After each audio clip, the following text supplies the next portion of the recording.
Hello, I'm Sophia Hangyu, Product Specialist at Mirae Asset, and joining me today is Zhou, Portfolio Manager and Senior Investment Analyst, to talk about the likely defaults of Chinese property developers and their broader implications.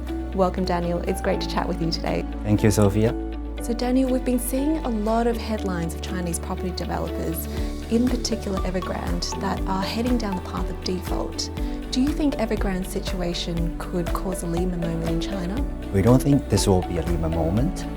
Based on our own calculation, total liability of Evergrande is less than 2 trillion RMB, which can translate to approximately 0.7% total China credit.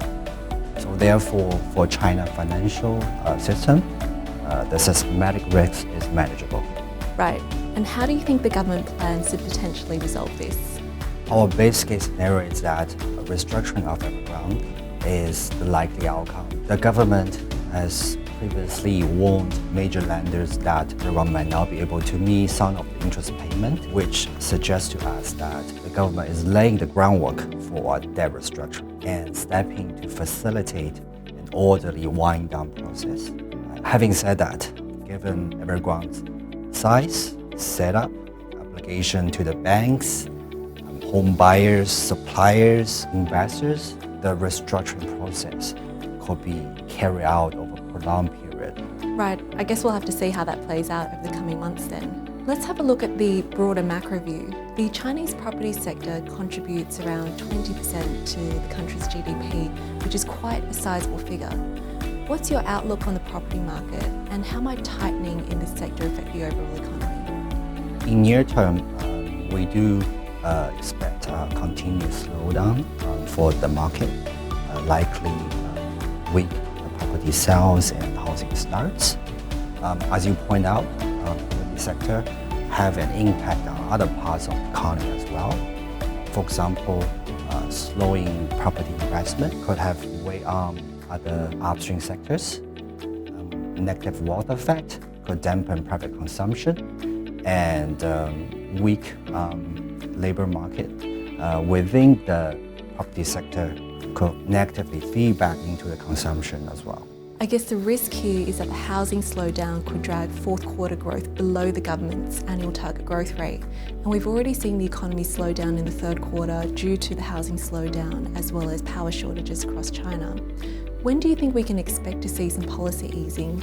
And what are some ways in which the government could stimulate the economy? We think we're approaching an inflection point in terms of policy. From recent PBOC and policymakers' statements, we noticed a softer tone towards the property sector and a more dovish monetary policy standpoint. Therefore, we expecting marginal relaxation on mortgage loans and maybe developers' loans, faster local government special bond issuance, and faster fiscal spending to support infrastructure projects, and more credit support to green economy and carbon emission reduction related sectors. And by start of next calendar year, we could also expect more front loading of more new quotas. So to summarise, it sounds like policymakers do have a number of tools up their sleeves, and we may very well see some of this come into play over the coming months. Well, I want to turn now to the other side of the property story and consider how the property boom has affected Chinese households. Over the past decade, we've seen investable assets of Chinese households rise by about 14% per annum. And we're seeing most of this asset being held in the form of savings as well as property ownership. This is quite different when we compare it to other major economies. What do you think has driven this phenomenon in China? This phenomenon is largely due to the rapid urbanization and excessive liquidity, which has pushed up the house prices in the past years. And this partly caused the disproportionately high Chinese household property asset value and allocation.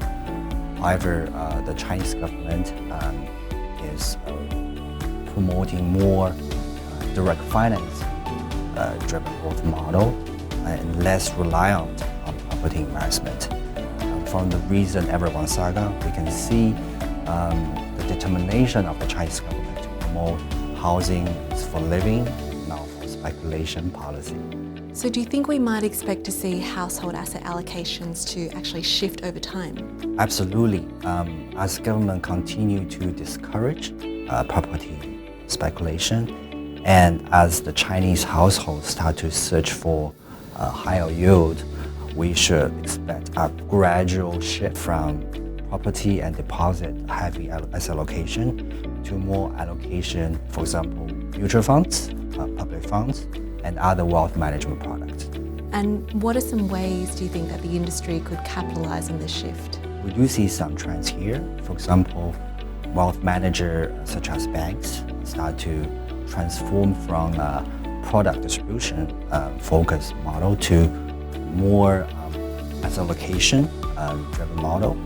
And in high net worth market, leading players start to leverage that deep product offerings in all channels to strengthen their value-added asset allocation services. I guess digitalization is also a key trend here, as we're really seeing younger investors that are more attracted to innovative tools and features and functions. How do you think traditional financial institutions can compete in this space? Very good point here, Sophia. Online platforms and the fintechs certainly lead the charge. However, we see leading financial institutions start to catch up and invest heavily in technology solutions, for example, to optimize the mobile app experience and to pilot AI-powered investment advisory services. It sounds like we can expect some innovation in this space. Well, thank you very much for your time, Daniel. It's been very interesting to hear your views. Thank you, Sophia. Thank you for joining us. We look forward to sharing more of our insights with you soon.